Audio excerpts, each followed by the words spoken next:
5 স্টারের মতো এই সুন্দর ফিলটা নষ্ট হয়ে গিয়েছে 2 দিনে 5টা বুফের মধ্যে 2টা বুফের বাজে টেস্টের কারণে। নর্মালি ভালো মানের রিসোর্ট গুলোর খাবার সবসময় ভালো হয়ে থাকে, কিন্তু লাস্ট অফিসিয়াল ট্রিপে ড্রিম স্কয়ার রিসোর্টের বুফের টেস্ট আমাকে খুব হতাশ করেছে। গত বছর মে মাসে অফিসিয়াল প্রোগ্রামে 2 দিনের জন্য ছিলাম ড্রিম স্কয়ার রিসোর্টে। সকালে চেক ইনের পর ওয়েলকাম ড্রিঙ্ক খেয়ে আমরা চলে যাই বুফে ব্রেকফাস্ট। এই বুফে ব্রেকফাস্টে পাস্তা, পরোটা, খিচুড়ি, চকো ক্রাঞ্চ সহ আরো অনেকগুলো আইটেম থাকলেও আমি শুরু করি ব্রেড দিয়ে। ব্রেড কড়া করে টোস্ট করার পর গরম এই টোস্টে একটু বেশি পরিমাণ বাটার দিয়ে তার উপরে ঘন লেয়ারে মধু দিয়ে খেতে আমার খুবই ভালো লাগে।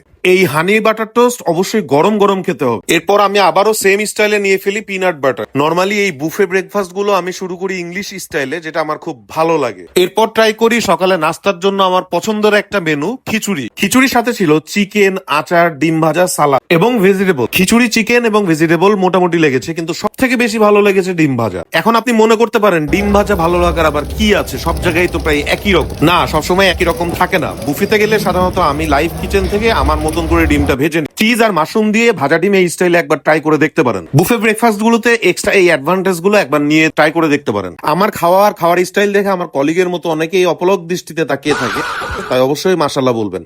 ওভারঅল সকালের বুফে এক্সপিরিয়েন্স আমার কাছে মোটামুটি লেগেছে। ভরপুর এই খাবার দাবার শেষ করে আমি গরম চা নিয়ে চলে যাই ডিরেক্ট স্মোকিং জোনে। আপনি যদি কখন আপনার পার্টনারকে নিয়ে ড্রিম স্কয়ারে যান, তাহলে অবশ্যই এই জায়গাটিতে বসে আপনি আপনার পার্টনারের সাথে চা খাবেন এবং আড্ডা দিবেন। নাস্তার পর এখানে বসার সাথে সাথেই আপনি অটো ডিটেক্ট রোমান্টিক মোডে অটোমেটিক্যালি চলে যাবেন। আগামীকাল পার্ট 2 তে বুফে লাঞ্চের খারাপ অভিজ্ঞতার ডিটেলস থাকবে। ডিটেলসটি দেখতে পেজে ফলো দিয়ে রাখুন, এবং আপনি যদি পরের অভিজ্ঞতাটি দেখতে চান অবশ্যই পার্ট 2 বলে কমেন্ট করুন।